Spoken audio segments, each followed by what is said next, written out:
Yo, what's up? Happy people! Isang mapagpalang araw, gabi, tanghali po sa ating lahat. For today's video mga kuis, mga kayas, kilala nyo po ba itong si Representative Rolando CRV Valeriano? Nako po, noong araw panay puri kay Yormes Comorino.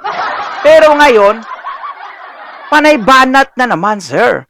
Ano po ba ang katotohanan sa lahat ng mga sinasabi mo, sir?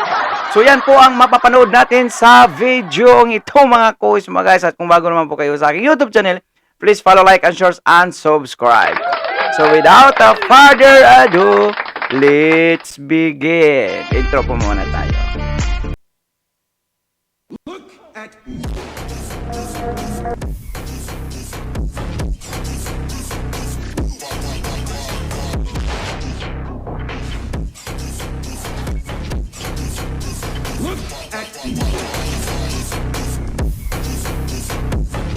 Pagpalain kayo ng buong may kapal. Manila! Good first! Representative Rolando Valeriano ng 2nd District ng Maynila, sabi niya, pinagmamalaki daw ni Isko. Di ba dating mayor si Isko na tumakbo ng pagkasenador na hindi lamang siya, na lamang daw siya sa survey, pero eto nangyayari daw, panay daw ang paninira nito kay Mayor Hani Lacuna. Yun po ang sabi ni Representative Valeriano. Pero sa mga kasama nila, na kung saan daw, pinagtaksilan nga ba? Yun ang lumilitaw eh. Pinagtaksilan niya yung Asenso Manileño.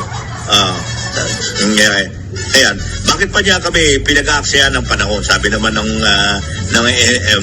kung saan po yung enerhiya, pera, kung sigurado na pala siyang mananalo. Bakit daw puro binabanatan niya si Mayor Hani? Ayan, yun po yung mga tanong ng mga tao dyan. Ang totoo niyan, Bakit daw binabanatan si Mayor Hani Lacuna? Nagpapatawa po ba sila? Isa lang yung unang bumanat kay Yormes Comorino. Huwag ka nang babalik! Huwag ka nang babalik! Traitor daw si Yormes Comorino. Ha? At boy binta pa. At hindi lang, boy utang pa rin. Kala mo naman, hindi po sila ang nag-aproba. Wow! Hugas kamay, Poncio Pilato. ito raw po totoo, ayon kay Congressman Valeriano, hindi raw talaga nakakasiguro, insecure daw po yung kalagayan ni Isko. Ha? Si Yormes Comorino pa ang insecure? Totoo ba? Paano nagiging insecure si Yormes Comorino? Siya yung sinigaw ng taong bayan. Walang Isko Moreno kung walang sumisigaw na taong bayan. Ha? At isa pa, kung nagtatrabaho sila ng mabuti dyan sa City of Manila, walang Yormes Comorino na babalik. Ha? Wala. Sa labanang ito, malalaman natin. At ang dapat itanong daw pa sa mga Manileño, sino ba talaga ang totoong amo ni Isko? Bakit kalyado na ngayon siya ng puwersa ng nakarang administrasyon? Nasaan ka nung pinapatay ng nakarang administrasyon daw yung maraming... Wow, ha? Mukhang dinawit na pati si Yormes Comorino sa isyu sa nasyonal.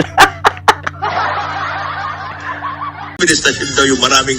Sino ba talaga ang totoong amo ni Isko? Bakit kalyado na ngayon siya ng puwersa ng nakarang administrasyon? Nasaan ka nung pinapatay ng nakarang administrasyon daw yung maraming Manileño? Ayos, Ito ang tanong ni Congressman Valeriano.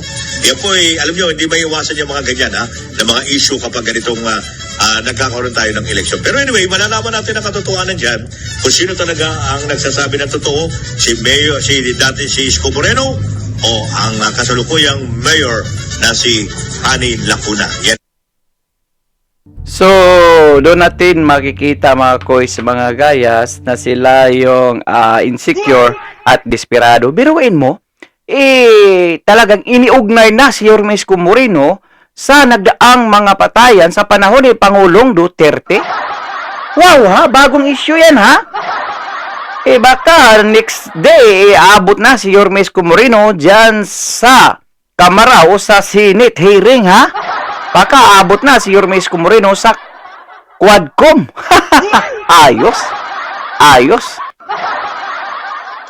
paano nila nasasabi yung mga patayan sa panahon ni Yorme Isko Moreno na pag-upo ni Yorme Isko Moreno, bumaba yung mga krimen sa City of Manila?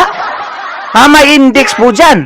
Kung nakapanood kayo sa nakaraan nating mga video, may index po na sa pag-upo ni Yorme Isko Moreno, yun din yung panahong Pangulo, si Pangulong Duterte, ay bumaba po yung kriminalidad dyan sa City of Manila.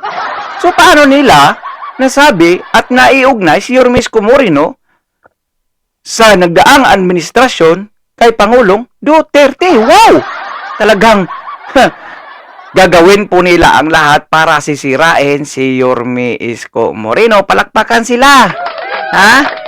So dito, babasahin natin itong mga post patama at issue ni Congressman Representative pa, wow, ng District 2, Rolando Valeriano.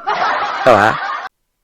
So ayon dito kay Representative Rolando CRV Valeriano, Isko considers Mayor Hani Asinso Manileño threats to the presidential ambition he still has. Wow. Pinagmalaki niya, lamang na lamang siya sa survey. Totoo naman. Di ba? Bakit panay pa rin ang paninira niya kay Mayora Hani Lacuna? Ha? Totoo bang si Yorme Isko nag-umpisa ng mga sigalot na yan?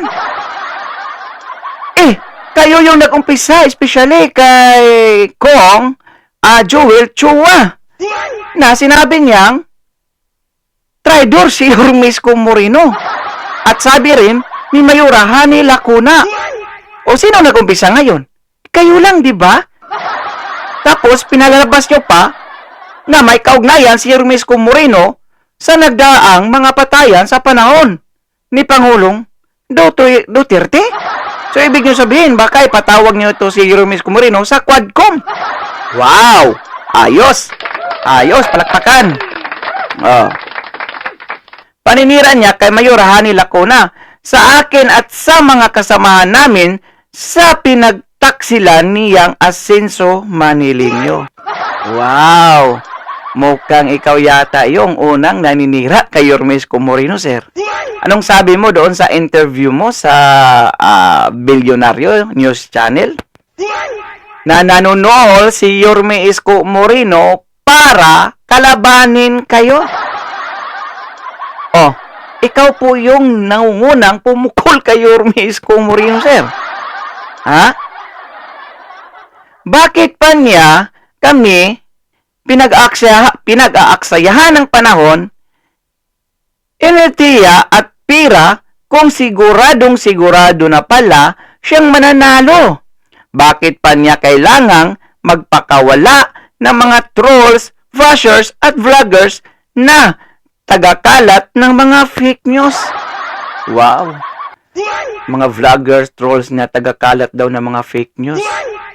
Fake news ba ba yung mga pinagsasabi nila labang kay Yorme Isko Moreno? Ang totoo niyan, hindi talaga siya nakakasiguro, insecure siya.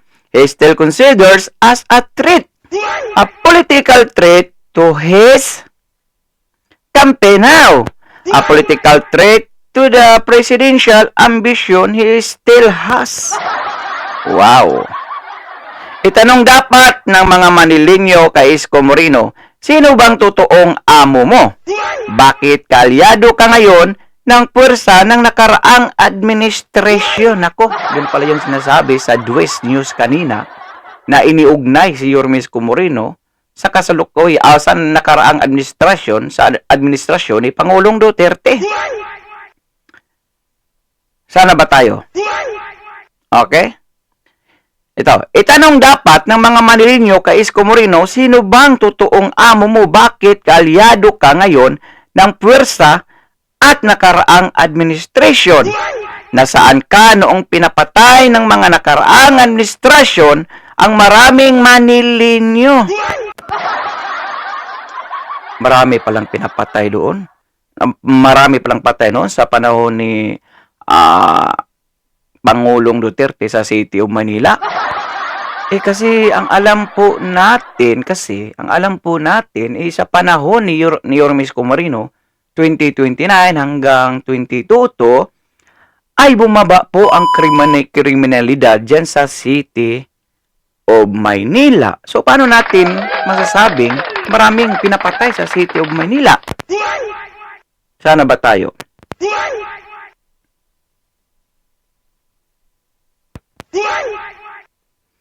Okay, dito na po tayo sa nasaan ka noong pinatay ng mga nakaraang administrasyon ang maraming Manilinyo, kinasuhan mo ba yung mga tumukang at pumatay sa mga Manilinyo? Inuusig mo ba ang mga may sala para magkahustisya? Naku po, ang alam po natin sa panahon ni Yorme Isko Moreno, marami pong mga nasobrahan po sa lulong sa droga. O di ba, may nang hostage pa nga sa panahon ni Yorme Isko Moreno.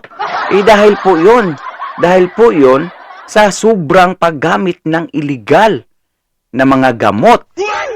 Tapos sasabihin pa nitong congressman na ito na hindi daw inuusig ni Yorme Isko Moreno yung mga biktima ng tukang is yung mga, siguro yung tinutukoy dito yung mga napatay kasi nang laban yung iba.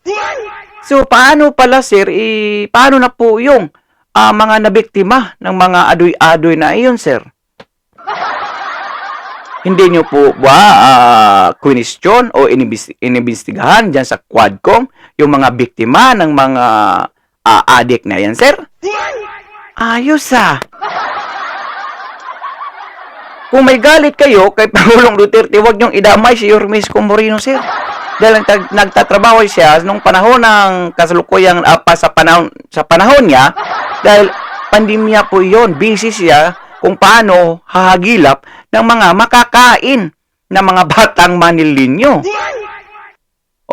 Tapos bumaba po ang ratings noon sa kriminalidad sa City of Manila. Ayos Tapos ayon pa niya dito, palagi niyang ibinibida ang mga high-rise housing project niya na minamadali niyang itinayo kahit hilaw. Wow! Kahit hilaw para lang maihabol sa kanyang presidential campaign. Ganon po ang bilis kilo, sir. Ayaw ni Yorme Isko Moreno mabakante kasi nga sayang yung oras, sayang yung araw, time. Kaya pinagpursigi po ni Yorme Isko Moreno ang lahat-lahat ng kaya niyang gawin para sa kabutihan sa mga batang Manilinyo. Hindi sariling interest ni Yorme Isko Moreno, but cause interest ng karamihan, sir. Kaya nga hindi na nga siya halos nauwi sa bahay kasi nga nakatutok siya. Nakatutok si Yorme Isko Moreno para sa mga batang Maynila. Okay. Pero ang mga proyektong iyon ay puro mga bugok na itlog. Wow. Ito po ang katotohanan diyan. Nilinlang lang ni Isko ang mga Manilinyong pinatira niya sa mga housing project. Okay? Nilinlang daw, pinatira sa housing project. Nakasaad sa mga kontratang pinirmahan ni Isko sa mga nakatira sa housing project niya, hindi kailanman magiging may-ari ng units ang mga nakatira doon. Kahit pabunbuan nila itong sumikapang bayaran, kaya nga ang assignees lang ang tawag sa mga nakatira doon. Sir, alam po namin yan, sir. Sinabi po ni Yorme Isko Moreno yan. Tag 2,000 bawat buwan, pero wag ka. Kung sakaling nakaluwag-luwag ka na sa buhay at umabot ka ng 20 years, 30 years, 50 years, maibabalik sa iyo ang lahat ng hinulog mo. Ibabalik ng City of Maynila. Biruin mo yun, parang nagbabangko ka lang, tapos pag ayaw mo na, ibabalik sa'yo. Pag gusto mo nang umalis, para iba naman yung makabenepisyo sa bahay na yan, sir. Transparent po si Yorme Isko Moreno, sir. Alam po namin yan.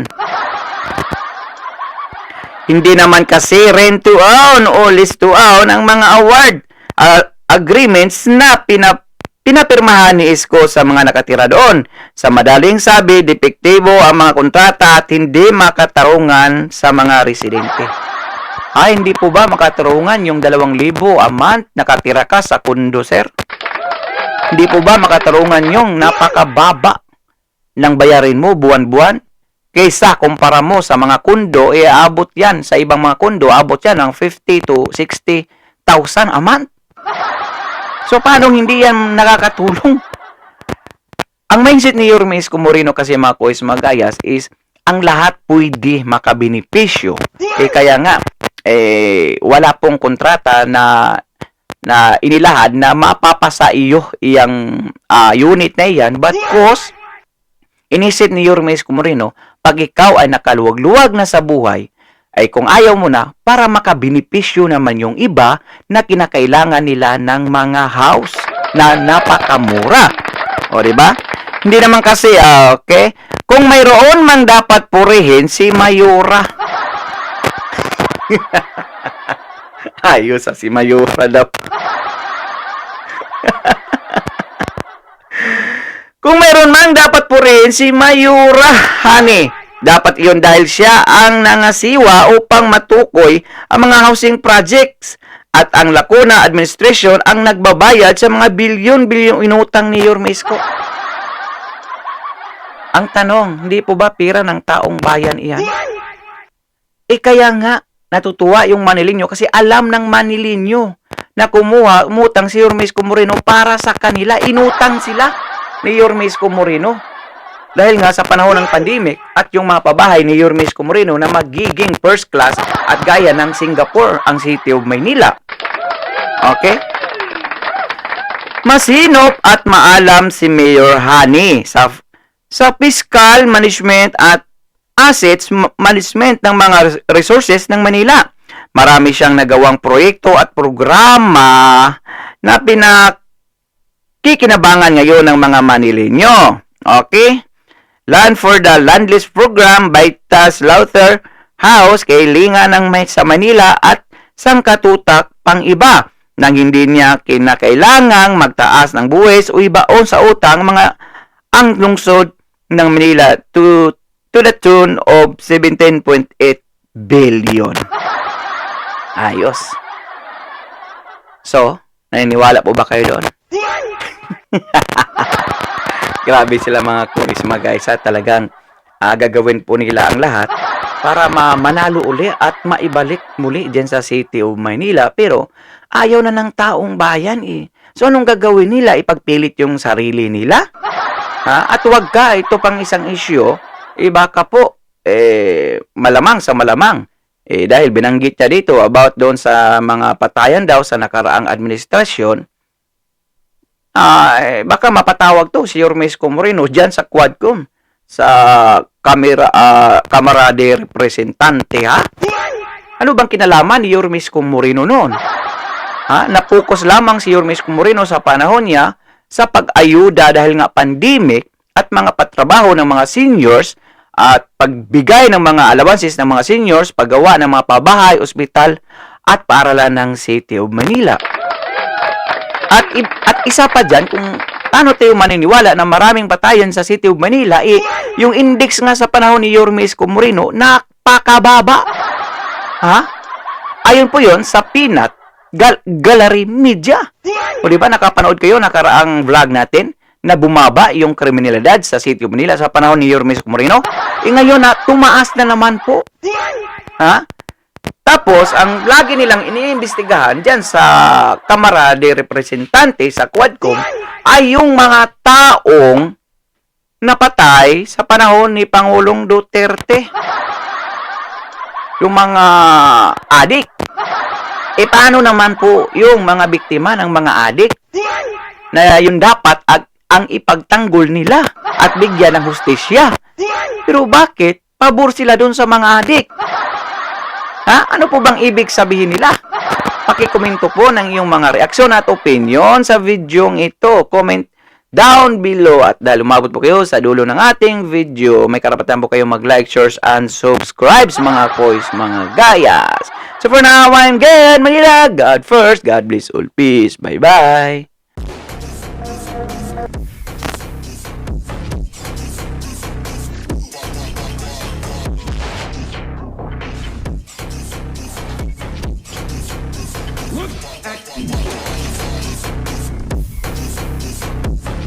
Pagpalain kayo ng